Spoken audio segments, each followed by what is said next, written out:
ఈ ఫార్ములా ఈ కార్ రేసుకు సంబంధించి బీఆర్ఎస్ నాయకులు కేటీ రామారావు గారు అంటే 10 సంవత్సరాల అధికారంలో ఉండి అంటే ప్రభుత్వం అంటే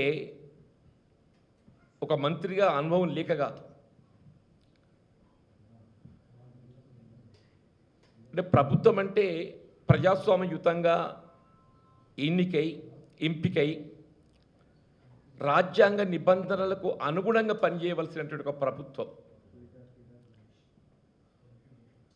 వీళ్ళ నిబంధనలను ఉల్లంఘిస్తూ అధికారం అనేటువంటి ఒక అంధకారంలో వీళ్ళ కేటీఆర్ గారు ఏదైతుందో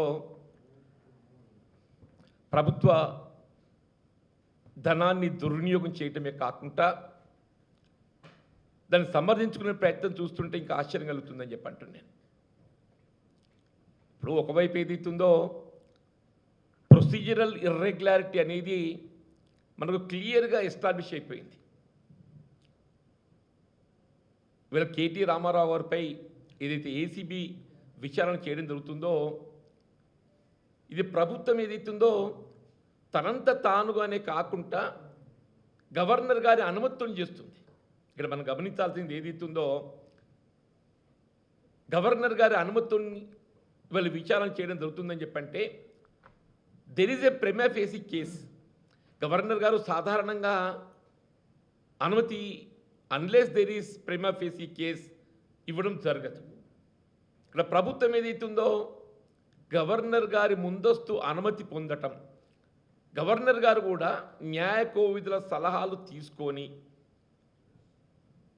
వీళ్ళ ఈ కార్ రేసుకు సంబంధించి నిధుల దుర్వినియోగం, ప్రొసీజరల్ ఇర్రెగ్యులారిటీ,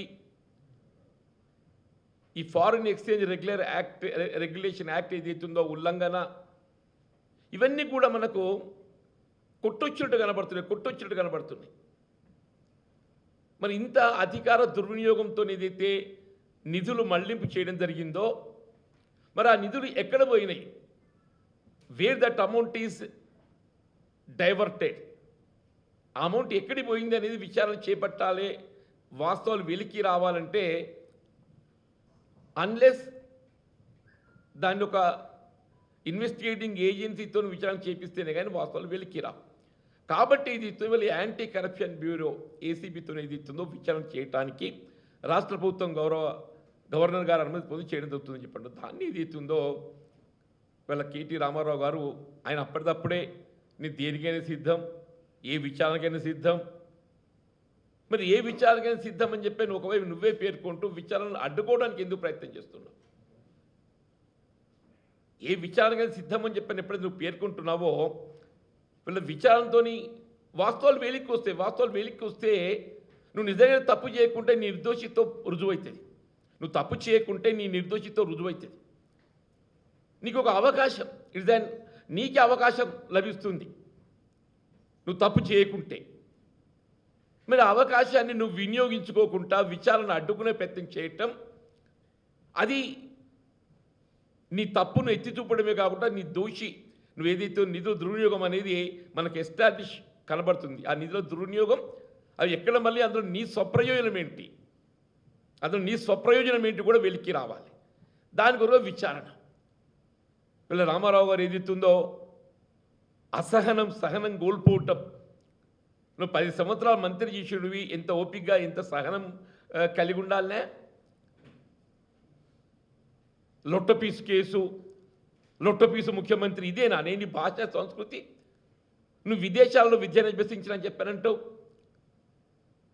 కేసీఆర్ గారు సైనికుడి అంటావు, కేసీఆర్ గారికి సైనికుడు అంటావు.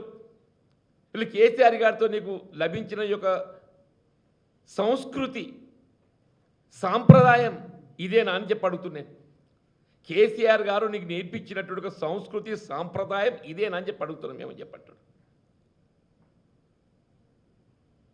వీళ్ళు నిజంగానే నువ్వు ఏ తప్పు చేయాలని చెప్పి భావిస్తే ఈ ఇన్వెస్టిగేషన్ అడ్డుకునే ప్రయత్నం చేయడం సరైనది కాదు. కొద్దిగా భాష తీరు ప్రవర్తన మార్చుకోని చెప్పంటారు. భాష ప్రవర్తన తీరు మార్చుకోవాలని చెప్పంటారు. ముఖ్యమంత్రి అనేది ఒక హోదా. వీళ్ళ రేవంత్ రెడ్డి గారి పట్ల ఏదైతుందో నీకేమైనా విద్వేషం కలిగి ఉంటే వీళ్ళ ప్రభుత్వం మార్పిడితోని సరే మా రాజ్యం ఏదైతుందో పోయింది, రేవంత్ రెడ్డి ముఖ్యమంత్రి అని చెప్పాను, ఆయన మీదకి ఏమైనా ఈర్ష్య ద్వేషాలు ఉన్నట్టయితే ఇది కాదు పద్ధతి. ఆ పదవిని గౌరవించు అని చెప్పంటున్నా. ముఖ్యమంత్రి హోదాను, ముఖ్యమంత్రి పదవిని గౌరవించడం నేర్చుకోవాలి. గతంలో కేసీఆర్ గారు కూడా ముఖ్యమంత్రిగా 10 ఏళ్ళు బాధ్యత నిర్వర్తించిండు. ఆ హోదాను గౌరవించడం అనేది ప్రధానం చెప్పంటున్నాను. ఇలా వాస్తవాలు ఏవైనా కానీ వీళ్ళ హెచ్ఎండిఏ 8 కోట్లు పెనాల్టీ కట్టిందా, 55 కోట్ల నిధులు దుర్వినియోగం కావటమే కాకుండా హెచ్ఎండిఏ ఏదైతే ఉందో 8 కోట్లు పెనాల్టీ చెల్లించింది. మరి ఏ విధమైనటువంటి ఒక దుర్వినియోగం లేకుండా, ఏ విధమైన ఒక తప్పు లేకుండా 8 కోట్లు నీకు పెనాల్టీ కట్టాల్సిన అవసరం ఏమి ఏర్పడ్డది, ఆవశ్యకత ఏంటని చెప్పండి. దయచేసి ఒక్కొక్కటి బయటకు వస్తున్నాయి. వీళ్ళ ఎటువంటి విచారణ వల్ల కాళేశ్వరం కానీ, యాదాద్రి కానీ ఇవన్నీ ఉన్నాయి. ఏ విధంగా అధికార దుర్వినియోగంతో ఏదైతుందో ప్రభుత్వ నిధులను మరి దారి మళ్లింపు చేయడం జరిగింది. ఇవన్నీ వాస్తవాలు వెలికి రావాల్సిన ఒక ఆవశ్యకత ఉన్నది.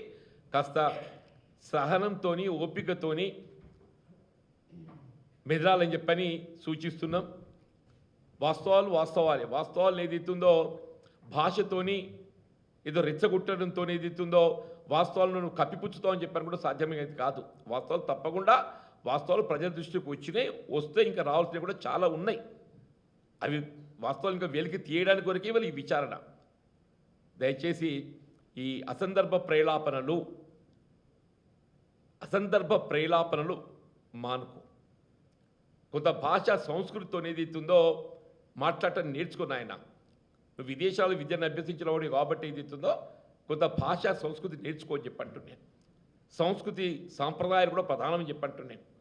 దయచేసి ఆ విధంగా మరి ఓపిక తెచ్చుకోవాలని చెప్పని, వాస్తవాలు వెలికిలో వచ్చే విధంగా ఉండాలని చెప్పని పేర్కొంటున్నాను.